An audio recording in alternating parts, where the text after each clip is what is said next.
Hey, I'm Chef Gil Boyd. Welcome to AnchorPointSeafood.com. Today we're going to make a seared salmon with lemon pepper sauce. Let's go check it out. Great.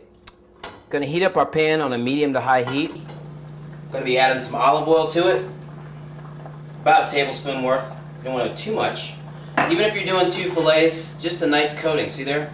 Turn down my heat. I'm up to the smoke point. Whoa. So turn that down a bit. Let it chill a little bit. We are going to season our salmon. Salt and pepper. You can use the cracked pepper right now if you want to, both sides. Now, into your pan, make sure you have a nice even coating of your oil. You want to hear that sizzle. That means your pan is hot enough. We're locking in the flavor onto our salmon. You got to make sure that your pan's hot enough because you don't want it sitting there just steaming. You want to have that sizzle going on. Don't move it around until it feels like it's going to come off easily, because we want to have a nice searing on one side and the other. We have the skin side up. This is the part that the skin was on in our fillet. That traditionally is up first, and the other side is seared first. Probably going to take about 6 to 8 minutes on each side, depending on the thickness of your salmon. As you can see, my salmon has come off one side. I'm going to go on to the other side. Light golden brown is what we're looking for in our salmon. Some people out there, you might like your salmon medium rare. You might like it cooked all the way. One way you're going to be able to tell is to see the firmness on your salmon or any fish that you're cooking. And I'm going to show you a little trick later on how we can tell and see if it's cooked enough. Sometimes you can take your ends, sear off your ends just a little bit with some tongs, making a nice neat package, and all that flavor is being seared in to our salmon. Anchor Point has great freshness in its product. Basically, it's coming off the boat and it's coming straight to you. Another way we're going to see if our salmon is done is we have a little bit of white coming out of the outside top of the salmon. That means that we have that coagulation happening with our proteins, and our salmon's about done too. And sometimes you'll have it break up just slightly, and you'll see in there that it's pretty much cooked with a little bit of opaque to it, ready to go. So I'm going to take that out.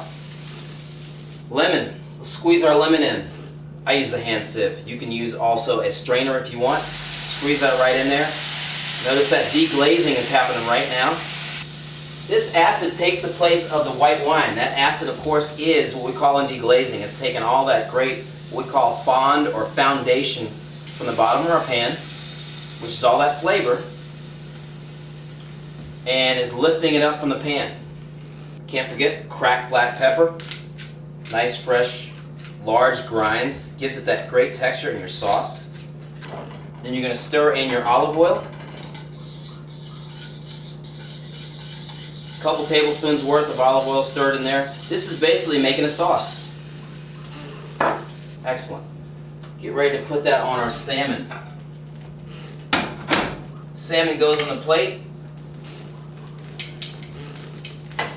Got a little side here, some green beans. Potatoes. Put that on the side. Now, of course, stir it one more time, and you can add just a pinch of salt to that if you want. Some of you that want low sodium don't want any salt at all. The lemon's going to take care of it. This sauce is going to go also on the top of your potatoes, a little bit there, or whatever side vegetables you have, and of course, it's got to go on the salmon. Then, whole parsley leaves. I love for the texture of parsley leaves, plus all the great vitamin C that we have in our parsley leaves is great. And our sauce is on there. Let's check out the salmon. Anchor Point, of course, always fresh, going directly to you. It's great. Thanks, guys.